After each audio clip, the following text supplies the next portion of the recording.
The screaming alarm in Captain Rebecca Razor Mitchell's cockpit meant one thing: she was about to die. 2 surface-to-air missiles streaked toward her A-10 Warthog through the Syrian desert sky, their white contrails cutting deadly lines against the burning orange sunset. 15 years of flying the legendary aircraft, over 300 combat missions, and it would all end here, 40 miles behind enemy lines with no backup and no way home. Her gloved hand hovered over the ejection handle as the first missile found its mark. What happened next defied every rule of survival. Before we dive into Captain Mitchell's incredible story, I want to know where you're watching from today. Drop your state or country in the comments. I love connecting with our community. Whether you're in Texas, Florida, or anywhere else, this is a story that shows American courage has no boundaries. But first, let me take you back to where it all began. Captain Rebecca Mitchell walked around her A-10 Warthog in the pre-dawn darkness of Jordan's King Air Base. Her boots crunched on the desert sand that covered everything here, no matter how often the crews swept it away. She ran her hand along the aircraft's nose, checking for anything the maintenance crew might have missed. The metal felt cold under her palm. Good. That meant the desert heat hadn't started cooking everything yet. Morning ritual again, Razor? Rebecca turned to see Lieutenant Ashley Barnes approaching with 2 steaming cups of coffee. Ashley was young, maybe 26, with the kind of confidence that came from being naturally good at flying. Rebecca had been her age once, back when she thought 15 years in the cockpit was forever. Every time. Rebecca accepted the coffee and pulled a small wooden cross from her flight suit pocket. She touched it to the aircraft's nose, then kissed it before putting it back. My grandfather carried this through World War II. Pacific Theater. Did it work for him? He made it home to marry my grandmother. Rebecca took a sip of coffee. It tasted like motor oil, but it was hot. They had 62 years together. Ashley nodded toward the hangar where other pilots were gathering. Briefing starts in 10. Inside, the fluorescent lights made everyone look tired. Major Collins stood at the front next to a map of Syria and southern Turkey. Red circles marked suspected weapons storage sites along the border. Ladies and gentlemen, this is reconnaissance only, Collins said. We photograph these locations and get out. No engagement unless you're fired upon first. Rebecca studied the map. The circles sat in valleys between hills, perfect spots for hiding surface-to-air missiles. She'd seen this pattern before in Afghanistan. Flight time, asked Captain Morrison from the back. 2 hours, 15 minutes total. Weather's clear, visibility unlimited. Collins pointed to the largest circle. This is the primary target. Intelligence suggests vehicle movement in the past 48 hours. After briefing, Rebecca and Ashley walked to their aircraft. The sun was climbing now, painting the desert mountains orange and pink. Beautiful morning to fly. You worried about anything? Ashley asked as they reached Rebecca's plane. Every mission. Rebecca started her walk-around inspection. Day I stop worrying is the day I hang up my helmet. Ashley laughed. My instructor at flight school said the same thing. Smart instructor. They climbed into their cockpits. Rebecca went through her checklist, each item automatic after thousands of flights. Master power on. Hydraulic pressure good. Flight controls check. Engine start sequence. The twin turbofans wound up with their familiar whine. Rebecca felt the aircraft come alive around her, systems talking to each other, everything connecting. This was her favorite moment, when the machine became part of her. Razor, radio check. Lima Charlie, Viper. Rebecca adjusted her helmet microphone. You ready for a boring morning of taking pictures? Roger that. Let's go be tourists. They took off into the climbing sun, 2 gray shapes against the endless blue sky. The A-10s climbed steadily, their engines pushing them toward the Syrian border at 300 knots. Below, the landscape changed from Jordan's brown desert to the greener hills of southern Syria. Rebecca checked her navigation display. 40 minutes to the target area. Razor, I've got movement down there. 2 o'clock, about 5 miles. Rebecca looked where Ashley indicated. Dust clouds rose from a convoy of vehicles heading north toward the hills. I see them. Let's get our pictures and call it in. They flew deeper into Syrian airspace, following the pre-planned route. The target area appeared ahead, a cluster of buildings in a valley surrounded by rocky hills. Perfect place to hide weapons. Rebecca activated her targeting pod and started photographing. The camera captured everything in high definition, recording vehicle tracks, building layouts, possible missile sites. Getting good imagery, she reported. This place has been busy. Copy that. I'm seeing the same thing on my. A sharp electronic tone filled Rebecca's helmet. Her radar warning receiver had detected something scanning her aircraft. Then the tone changed to the rapid beeping that meant missile lock. Viper, I'm spiked. Rebecca's hands moved automatically, hitting chaff and flare dispensers, starting a hard turn toward friendly territory. Braking left. Ashley called. Rebecca pulled her stick back and left, the G-forces pressing her into her seat. She looked for the missile launch, knowing she had maybe 10 seconds before. There. 2 white streaks rising from the hills, climbing fast. Surface-to-air missiles, probably Russian-made SA-15s. 2 missiles in the air. Defending. She dove toward the valley floor, trying to put terrain between herself and the weapons hunting her. The missiles adjusted course, following her heat signature. Rebecca pulled harder, the aircraft groaning under the stress. 8GS pushed the blood from her head.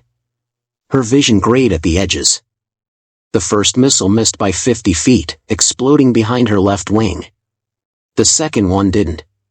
Fire filled her cockpit. Warning lights flashed red everywhere. Both engines were failing, hydraulics were gone, and smoke poured from somewhere behind her seat. Razor, you're on fire. Eject. Eject. Rebecca's hand found the ejection handle between her knees. She pulled it hard. The world exploded around her as the rocket-powered seat blasted her clear of the dying aircraft. Below, her Warthog tumbled toward the desert, trailing smoke and flame like a falling star. 40 miles behind enemy lines, Captain Rebecca Mitchell drifted down under a white parachute into a landscape where survival seemed impossible. Rebecca woke up face down in thorny scrub brush with sand in her mouth and blood on her flight suit.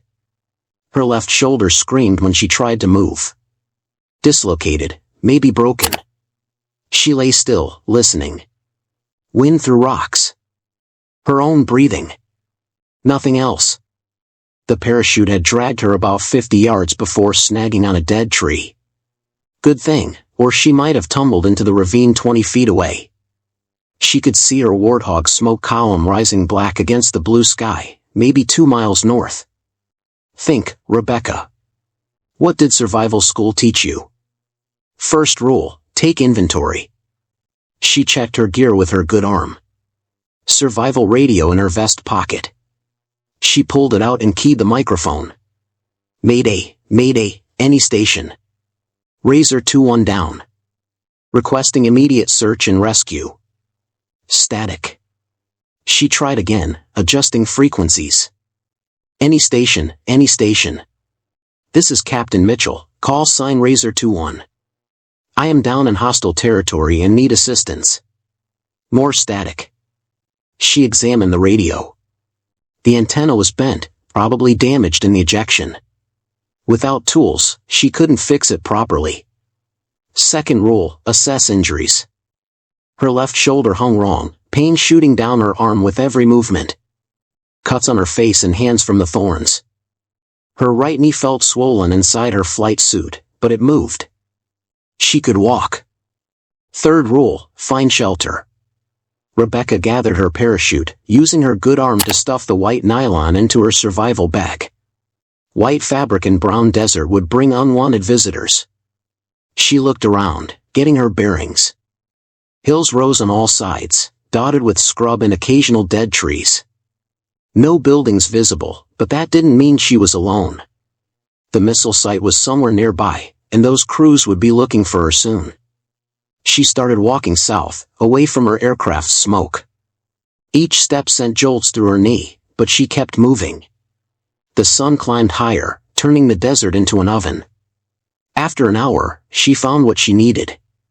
A cluster of buildings sat in a fold between two hills, maybe half a mile away. From this distance, she couldn't tell if anyone lived there, but the structures looked intact. The walk took 40 minutes. Her water bottle was half empty already, and the sun wasn't even at its peak yet. She'd have to be more careful. The buildings had been a small farm once. 3 houses, a barn, and what looked like a generator shed. Bullet holes dotted the walls. Windows were broken. Doors hung crooked on damaged hinges. Rebecca approached carefully, listening for voices or movement. Nothing. She pushed through the front door of the largest house. Inside, furniture sat covered in dust and sand. A family had lived here once. Children's drawings still hung on one wall, faded but visible. A kitchen table held dishes like the family had just stepped out for a moment. She found a back bedroom with thick walls and only one small window. Perfect. She could defend this room if necessary, and the walls would hide any light from her survival gear. Rebecca set her parachute in one corner and checked her supplies again. 2 water bottles, one half empty. Energy bars for maybe 3 days if she stretched them. Signaling mirror. Flares. The broken radio. Her service pistol with 2 magazines. Not much for surviving in enemy territory.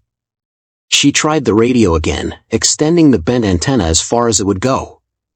Any coalition aircraft, this is Razor 2-1. I am alive and evading. Please respond. Nothing but static. The house had a well in the back courtyard, but when she lowered her water bottle on parachute cord, it came up dry. The family who lived here had probably left when the well failed. By evening, her shoulder throbbed constantly and her knee had stiffened up. She ate 1 energy bar and sipped water, calculating how long her supplies would last. Maybe 5 days if she was careful. Maybe 7 if she got lucky. Outside, she heard vehicles in the distance. Engines, getting closer. Rebecca grabbed her pistol and moved to the small window. 2 pickup trucks with mounted machine guns drove slowly along the valley floor, maybe a quarter mile away. Searching. They stopped near where she'd landed. Men got out, examined the ground, pointed in different directions. Looking for tracks. Rebecca pressed herself against the wall and waited. The trucks moved away after 10 minutes, but she knew they'd be back. This was their territory now. She spent the night awake, listening to every sound. Coyotes howled somewhere in the hills. An owl called from the barn. Normal desert sounds, but her nerves made everything seem threatening. When dawn came, she checked the radio again. Still nothing. The antenna was too damaged to transmit properly, even if she could reach friendly forces from this distance. Day 2, she whispered to herself. Ashley's looking for you. The whole squadron is looking. Just stay alive until they find you. She ate another energy bar and decided to explore the other buildings. Maybe the family had left something useful behind. The barn held old farm equipment, rusted and useless. The generator shed was empty except for oil stains on the concrete floor. But the second house, smaller than the first, had something interesting in its kitchen. An old radio sat on a shelf, the kind farmers might use to talk to neighbors. It was ancient, probably from the 1980s, but the tubes inside looked intact. If she could find a power source and figure out the wiring. Rebecca carried the radio back to her hiding spot. She'd never been an electronics expert, but her grandfather had shown her how vacuum tubes worked when she was young. Maybe, if she was very lucky and very careful, she could make something useful from the broken pieces. Outside, the sound of truck engines returned, closer this time. The search was tightening around her small sanctuary. On the 3rd morning, Rebecca woke to the sound of footsteps outside her hiding place. Soft steps, trying to be quiet. She grabbed her pistol and moved to the window. An old man stood in the courtyard, maybe 70 years old, wearing a faded brown robe. He carried a walking stick in one hand and a small cloth bag in the other. Gray beard, weathered face, but his eyes were alert as he studied the ground near the well. Rebecca held her breath. The man was following her footprints. He stopped at the back door of her house and knocked softly. 3 gentle taps. "American," he said in accented English. "I know you are here." Rebecca kept the pistol ready. This could be a trap. The enemy might have sent someone to flush her out. The old man knocked again. "I bring water. Food. You are hurt, yes?" How could he know she was injured? Rebecca looked down at her flight suit. Dark stains marked where she'd bled. She must have left traces everywhere. "Please," the man continued. "My name is Khalil. I mean no harm." Rebecca made a decision that went against every rule in the book. She opened the door but kept her weapon visible. Khalil looked at the pistol, then at her face. He showed no fear, just sadness in his dark eyes. "You are the pilot from yesterday," he said. "I saw your plane fall. The men with guns, they look for you." "You should leave," Rebecca said. "It's not safe for you here." Khalil held up the cloth bag. "Water. Bread. Medicine for your arm." He gestured at her hanging shoulder. "You cannot fix this alone. Why would you help me?" The old man was quiet for a moment. "Because you are far from home. Like my son was." He pushed past her gently and set his bag on the dusty table. From it, he pulled a plastic water bottle, flatbread wrapped in cloth, and strips of clean fabric that looked like they'd been torn from a sheet. "Your son?" Rebecca asked. "Dead 2 years now. Fighting in Aleppo." Khalil unwrapped the bread. "He was soldier, like you. Someone helped him when he was wounded. I never met this person, but I think of them often." Rebecca lowered her pistol. "I'm sorry. War takes many sons. Many daughters too." Khalil examined her shoulder with gentle hands. "This is dislocated. I can fix, but it will hurt. You know medicine?" "I was teacher. But in villages, teachers learn many things." He positioned himself behind her. "On 3. 1, 2. He popped her shoulder back into joint on 2, not 3. The pain was sharp and immediate, but then the constant ache disappeared. Rebecca rotated her arm carefully. "Much better." "Thank you," she said. "Now we make sling." Khalil tore one of the cloth strips into a triangle and helped her position it. "You must not move this arm for many days." As he worked, Rebecca heard a vehicle approaching. They both froze. The engine sound grew louder, then stopped somewhere near the main road. Khalil moved to the front window and peered out carefully. He came back shaking his head. "Soldiers. They search house to house now." He picked up his bag. "You cannot stay here." "Where can I go?" "Come. I show you." Khalil led her out the back door and up into the hills behind the farm. They climbed slowly, Rebecca's knee protesting with each step. After 20 minutes, he stopped at what looked like solid rock face. "Here." He pushed aside some thorny branches, revealing a narrow cave entrance. "Very old. Shepherds used this place before my grandfather was born." Inside, the cage stretched back into darkness. Cool air moved through it, suggesting another opening somewhere. "Water here," Khalil said, pointing to a small spring that seeped from the rock wall. "Safe to drink. I will bring food when I can." "Khalil, you could get killed for helping me." The old man shrugged. "We all die. The question is how we live first."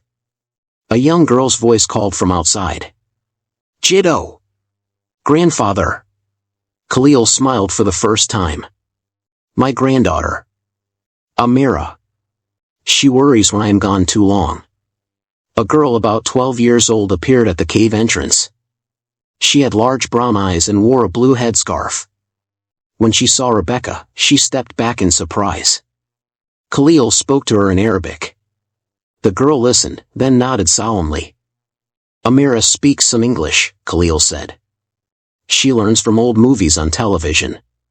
The girl reached into her small backpack and pulled out a can of peaches and a bottle of orange soda.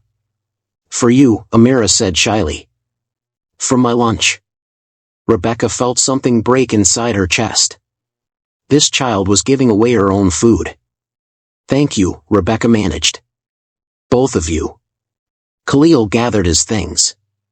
We must go. The soldiers will wonder where we are. When will I see you again? Tomorrow, if God wills it. Amira knows where to find medicine if you need it. The girl pulled a small photograph from her pocket and handed it to Rebecca. It showed a young man in military uniform, smiling at the camera. My father, Amira said quietly. He was brave, like you. After they left, Rebecca sat in the cave entrance watching the sun set over the valley. She still had no working radio, limited supplies, and enemy forces closing in. But for the first time since ejecting, she felt something besides fear. She felt hope. Somewhere in the abandoned farm below, an old electronics shop waited in the ruins, holding parts that might change everything. Khalil arrived at dawn carrying a canvas bag and wearing a worried expression. The soldiers came to my house last night, he said as he climbed into the cave. They ask many questions about American pilot. I tell them I see nothing. Rebecca felt her stomach drop. Maybe you shouldn't come here anymore. Nonsense. Khalil opened his bag and pulled out bread, cheese, and 2 bottles of water. But we must work quickly. There's place I know, old shop in the next valley. Electronics parts, maybe what you need for radio. How far? 1 hour walking. But dangerous. Soldiers patrol the road between. After eating, they left the cave and headed east into hills Rebecca hadn't explored. Khalil moved surprisingly fast for his age, using his walking stick to navigate steep sections. They crested a ridge and looked down into another valley. Below sat the remains of a small town, maybe 20 buildings clustered around what used to be a main street. Most were damaged, but some still had roofs. There, Khalil pointed to a building with Arabic writing on a faded sign. Mahmoud's shop. He fixed televisions, radios, everything electronic. Very smart man. Where is he now? Damascus, with his family. Left when fighting started. They worked their way down into the town, staying off the main road. Rebecca's knee throbbed, but she pushed through the pain. This might be her only chance to fix the radio. The electronic shop door stood open, hanging on one hinge.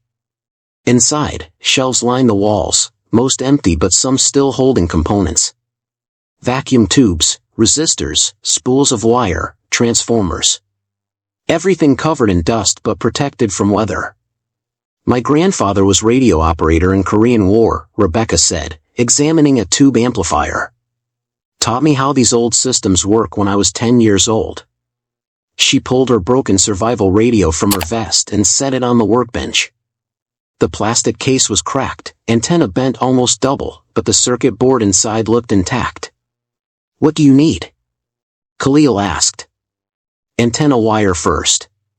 Something long enough to reach outside. Rebecca searched the shelves and found a coil of copper wire. This might work. She stripped the broken antenna off her radio and soldered the new wire in its place. The old soldering iron in the shop still worked, powered by a car battery Khalil found in the back room. Now I need amplifier to boost the signal. Rebecca studied the tube equipment on the shelves. This one looks right. The amplifier was an old Soviet-made unit, probably from the 1970s. She traced its circuits, comparing them to what she remembered from her grandfather's lessons. How do you know all this? Khalil asked as she worked. My grandfather said electronics were like water flowing through pipes. Find where the water is blocked, clear the blockage. Rebecca connected wires between her radio and the amplifier. He made me fix old radios every summer when I visited. The work took 2 hours. Soldering connections, testing circuits, adjusting frequencies. Her hands shook slightly from hunger and adrenaline, but the familiar work calmed her mind. Outside, they heard trucks passing on the main road. Close enough that Rebecca could make out voices speaking Arabic. "Patrol," Khalil whispered. They crouched behind the workbench until the vehicles moved away. Then Rebecca went back to work. "Try it now," she said finally. She connected the car battery to the amplifier and keyed her radio. The system hummed to life, tubes glowing orange in the dim shop. "Mayday, Mayday, any coalition aircraft. This is Razor 2-1 requesting immediate assistance." Static filled the speaker. Rebecca adjusted the frequency and tried again. Any station, any station.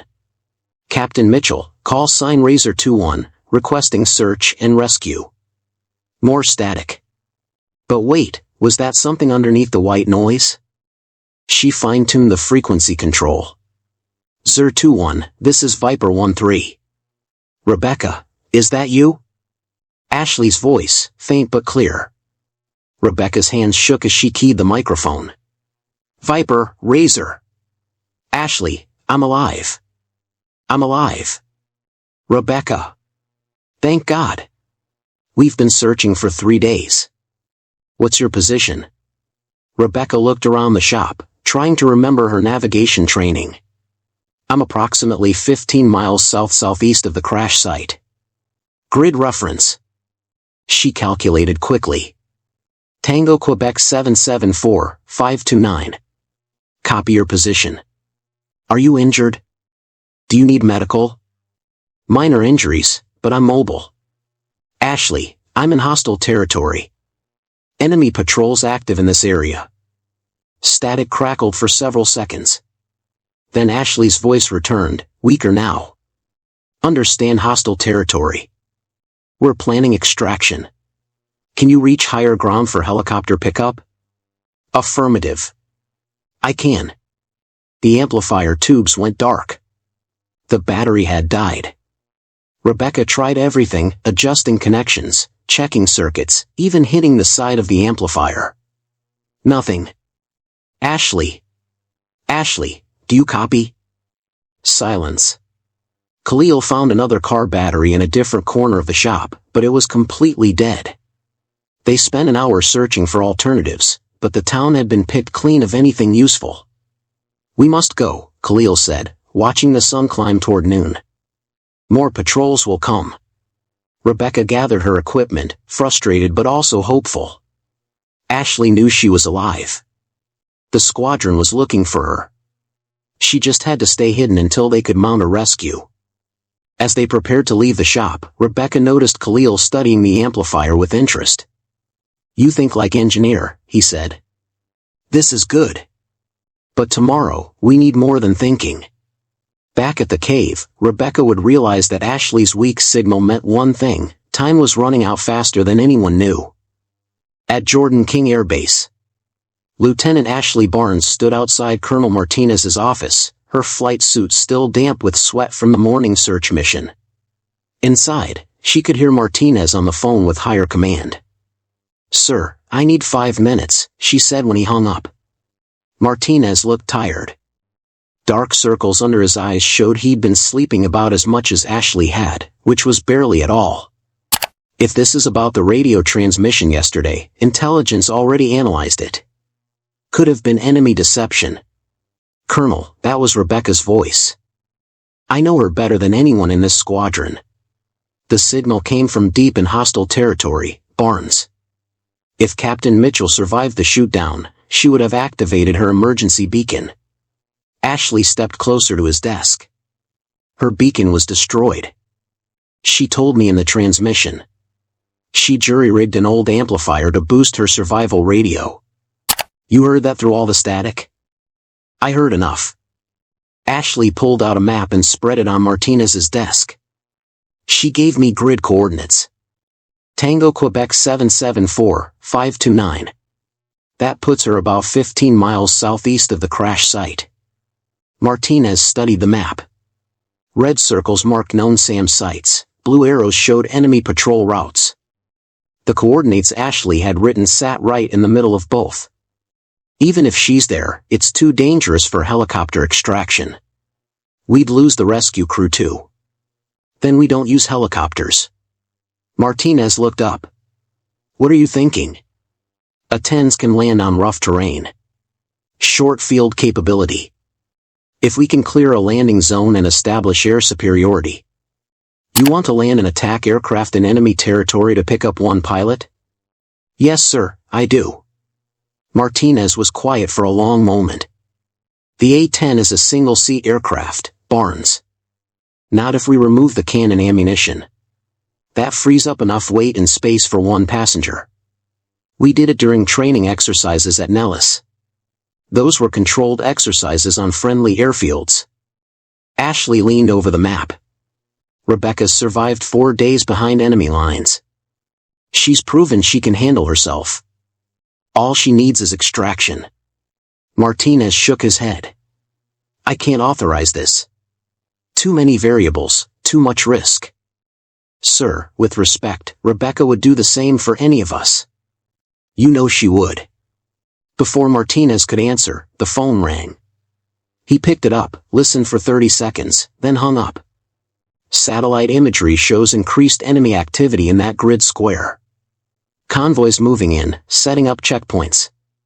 If Captain Mitchell is there, her window is closing fast. Ashley felt her chest tighten. How long do we have? Maybe 6 hours before they lock down the entire area. Meanwhile, 15 miles away, Rebecca crouched in her cave listening to truck engines in the valley below. More vehicles than she'd heard before. The search was intensifying. Khalil appeared at the cave entrance, breathing hard from his climb up the hillside. Many soldiers now, he said. They bring dogs to track scent. How long before they find this place? Tonight, maybe tomorrow morning if we are lucky. Rebecca checked her watch. Almost noon. If Ashley was planning a rescue, it had to happen soon. She pulled out her radio and connected it to the car battery Khalil had found that morning. It wasn't fully charged, but it might give her a few minutes of transmission time. Any coalition aircraft, this is Razor 2-1. Emergency situation, request immediate contact with Viper 1-3. Static. She tried again. Ashley, if you can hear me, I'm running out of time. Enemy forces are closing in. The radio crackled. Ashley's voice came through, clearer than before. Rebecca. I hear you. We're planning extraction. Can you reach the hilltop north of your position? Rebecca looked through the cave entrance toward the hill Ashley meant. It was maybe a quarter mile away, mostly open ground. That's negative. Too much enemy activity between here and there. Copy. Stand by. Rebecca heard other voices in the background, Ashley talking to someone about landing zones and air support. Then Ashley came back on. Rebecca, listen carefully. We're coming to you. I need you to mark a landing zone about 200 meters east of your current position. There's a flat area there, big enough for an A-10. You're going to land here? That's affirmative. But we need to clear the zone first. Can you call in airstrikes on enemy positions? Rebecca felt something click in her mind. She wasn't just waiting for rescue anymore. She was part of the solution. I can do that. Give me frequencies and call signs. Strike package will be Hammer Flight, for A-10s. I'll be leading in Hammer 1-1. Target coordinates and timing follow. For the next 10 minutes, Ashley walked Rebecca through the plan. It was dangerous, probably borderline insane, but it could work. When the transmission ended, Rebecca turned to Khalil. The old man had been listening, understanding more English than he'd let on. This is very dangerous for you, she said. Everything is dangerous now. Khalil picked up his walking stick. But I have idea. Amira and I, we help create, what is word, confusion? Diversion. Yes. Diversion. Khalil smiled. Old teacher knows few tricks about making noise. Rebecca looked east toward the landing zone. In 3 hours, Ashley would be coming in low and fast, counting on Rebecca to guide her through the most dangerous approach of her career. As the sun began its descent toward the western hills, the sound of approaching engines filled the valley, but this time, they were coming from the sky. The sound started as a whisper in the western sky, then grew to the familiar whine of twin turbofans. Rebecca keyed her radio from her position behind a boulder at the edge of the makeshift landing zone. Hammer 1-1, this is Razor 2-1. For A-10s inbound, bearing 270, Angels 5. Razor, Hammer 1-1. Good to hear your voice. Beginning attack run now. Below in the valley, enemy trucks scattered like startled insects as the first A-10 dove toward them. Ashley's voice came through the radio, calm and professional despite flying into a hornet's nest. Target in sight. Vehicle convoy, grid 775-531. Commencing attack. The 30mm cannon spoke with its distinctive growl, a sound Rebecca knew better than her own heartbeat. Dust and smoke erupted around the lead truck as Ashley's rounds found their mark. Direct hit. Convoy stopped. The second A-10 rolled in from the south. Hammer 1-2 engaging Sam site, hilltop north of LZ. More cannon fire, followed by the sharp crack of exploding ammunition. Rebecca watched orange flames climb into the afternoon sky where the missile launcher had been hidden. Her radio crackled. Razor, this is Hammer 1-1. Landing zone status? Rebecca scanned the flat area where Ashley would have to touch down.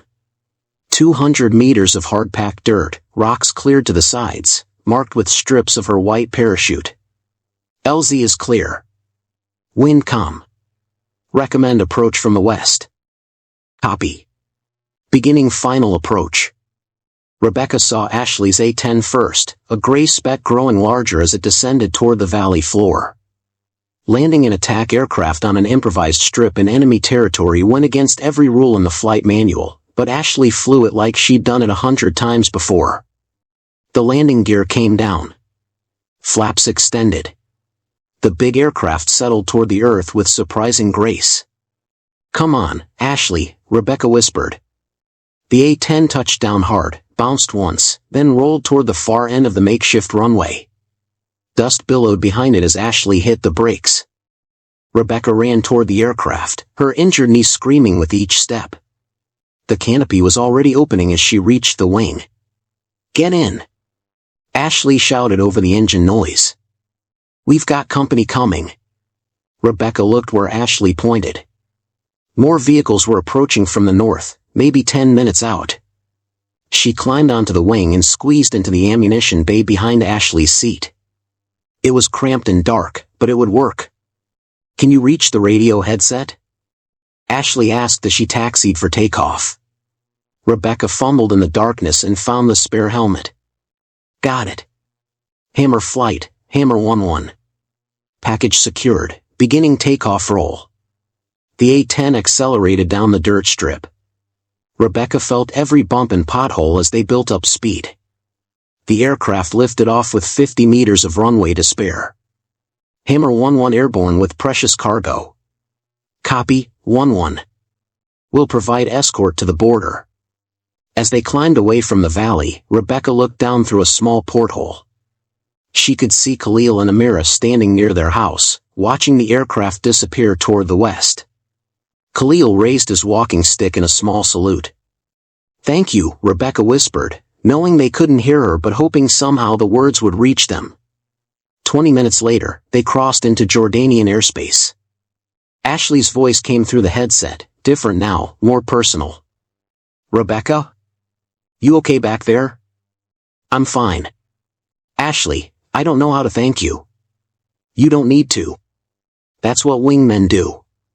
Rebecca felt tears she'd been holding back for 5 days finally come. Not from sadness, but from relief so complete it made her whole body shake. I thought I was going to die in that desert. Not on my watch, Ashley said. Besides, who else would put up with my terrible jokes during long missions? They landed at the airbase as the sun touched the western horizon. Fire trucks and ambulances waited on the runway, along with what looked like half the squadron. Colonel Martinez was the first to reach the aircraft after it shut down. He helped Rebecca climb out of the ammunition bay, then stepped back and saluted. "Welcome home, Captain Mitchell." The next few hours passed in a blur of medical checks, intelligence debriefings, and paperwork. But the moment Rebecca remembered most clearly came later that evening. She and Ashley sat outside the squadron building, watching stars appear in the clear desert sky. Rebecca's arm was in a proper sling now, her knee wrapped and elevated, but she felt better than she had in weeks. "You know what I keep thinking about?" Rebecca said. "What?" "An old man and a little girl who risked everything to help someone they'd never met before." Ashley nodded.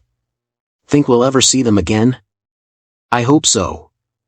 Someday, when all this is over, I want to thank them properly." A month later, Rebecca was back in the cockpit of a new A-10, with Ashley flying as her wingman just like always.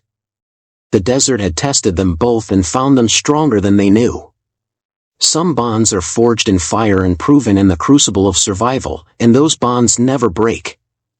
That's the incredible story of Captain Rebecca Razor Mitchell and the people who refused to let her become another casualty of war. From the Syrian desert to the courage of strangers like Khalil and Amira, this story shows us that heroism comes in many forms. If this story moved you, please hit that like button. It really helps our channel reach more people who appreciate these tales of American courage. And don't forget to subscribe for more incredible military stories that honor the men and women who serve the country. Most importantly, I want to hear from you in the comments. Have you ever experienced unexpected kindness from strangers? Do you know someone who served in dangerous places like Rebecca? Share your thoughts and stories below. Our community is built on these shared experiences and mutual respect. Thank you for watching, and remember, no one gets left behind.